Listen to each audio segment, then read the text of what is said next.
Go for it, man. I did mine on Albert Einstein. Yeah. I think with Albert Einstein, he was a pretty well-known guy, but most people just think he was smart. He was actually a lot more than just a genius. He was a great humanitarian.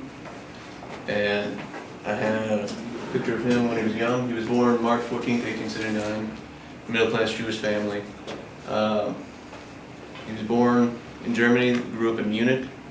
And when he was young, during that time, Germany was a really militaristic place.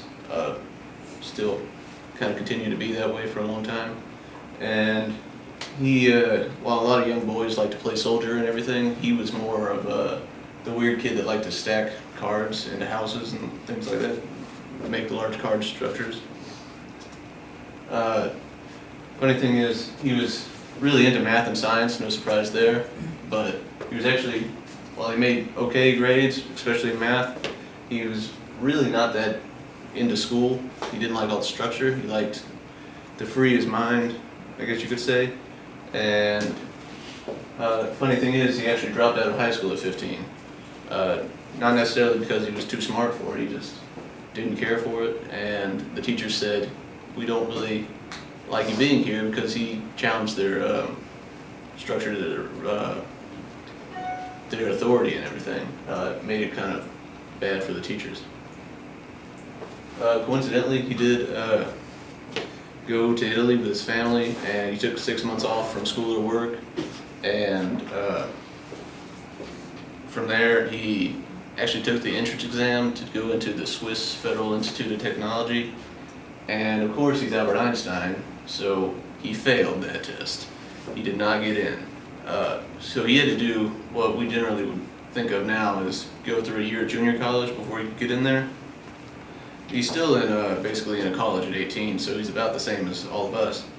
And it was while he was there that he decided he was going to become a scientist, because scientists have a lot of freedom. They can make their own guidelines, make their own pace. And that was what he was all about. And ironically, well, it might not surprise you at this point, but he graduated a completely undistinguished graduate. He was not even near the top of his class, and he couldn't find a job for 2 whole years until he got a job with the Swiss Patent Office in Bern, Switzerland, which he just loved the job because all he had to do was analyze patents. They gave him a lot of free time to think, because that's what we all do, right? You get free time, you think about physics. Am I right? Mm-hmm. And so from there, it was in 1905, he wasn't even a doctor yet. He was trying to obtain his doctorate, and he came up with, they called 1905 his miracle year because of this. He came up with 4 main theories that brought us the ideas for photons, that light is made out of particles. Brownian motion, that's the idea that atoms in liquids and gas, they don't just freely flow. They randomly move in a chaotic motion and collide and bounce off of each other. And then they have general and specific relativity. And that's where you find E equals mc squared, which is energy equals mass times the speed of light squared. And that is proven to be right repeatedly within fractions, even to this day on many scales. So these are things he just thought of. That's pretty remarkable. So that was 1905, and that gave him pretty good recognition throughout Europe. He was pretty well known at that point. But as far as internationally, he was just a guy that came up with some ideas. In 1909, he got a job as a professor at the University of Zurich, and then at the German University in Prague and the Czechoslovakia. And then it was 1912, he actually went back to his alma mater, the Swiss Federal Institute of Technology, and started teaching there. But in 1914, which is the year that World War I started, he got a job that he just couldn't turn down. Despite being born in Germany, at a very young age, he completely rejected his citizenship and their superior ideas and militaristic society, because he was a major pacifist. But he got a job offer to go research in Berlin, and at the time there was no better place to be, so he had to take it. But then he had to deal with being in Germany during World War I, That didn't turn out too well. Germany lost. After the war was over, he was basically going around a major supporter of peace and disarmament, and he stayed there. And it was 1919 when some British scientists actually proved his theory of general relativity by observing an eclipse and seeing that starlight would bend around the eclipse. So essentially, in a simple way, the star looks like it's there, but it's actually somewhere over there. The light just gets bent.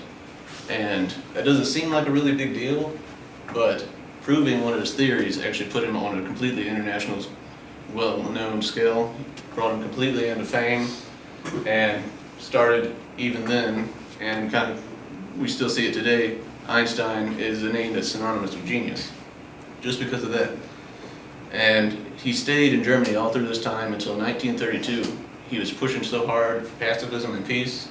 He tried to support his faith in the upcoming possible peace in Germany, and he actually renewed his citizenship and everything. And well, we all know that didn't really work out, because in 1933 Adolf Hitler took over in Germany, and we know how Hitler felt about Jews to begin with, but a very smart Jew that was completely against everything his society stood for. He was high up on the list of get that guy out of here. So Einstein could not stay in Berlin anymore, could not stay in Europe in general. He had to get out. And of course, at this point, every college, every university, everyone wanted him. But he chose to go to the Institute of Advanced Study in Princeton, New Jersey, so America got him, all right. And it was from there we started building up towards World War II.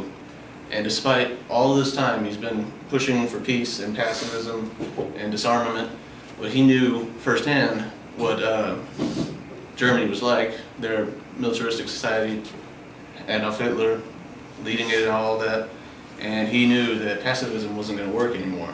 So despite everything he'd been talking about before, at this point he's now pressing the president and saying, we need to hurry up and get the nukes ready, because there's no other way, we have to be aggressive. And of course we all know the nukes are pretty much what ended the war. In the end, boom, boom, and it was all over. And from there, we go back to Einstein's looking at, okay, peace, disarmament, let's get rid of the nukes, let's not do any of this. He actually had a great quote. He said he doesn't know what kind of weapons will be used in World War III, but whatever it is, in World War IV, they're going to be using sticks and stones. So basically everything's going to get wiped out. And it was from there, the rest of his life, he's just spent it thinking of new theories, talking about disarmament and peace, until he died in 1955. And this is something I really like about him. There are 5 things that he pretty much lived by, and that can really apply to everybody. That was always be curious, always persevere, always use your imagination. That was a big thing. And knowledge comes from experience. And my favorite one is make mistakes. Because this is my favorite quote from Einstein, is a person who never made a mistake never tried anything new. So that's kind of my challenge to everybody, is we have a break coming up, you get a break from school, go out and try something new.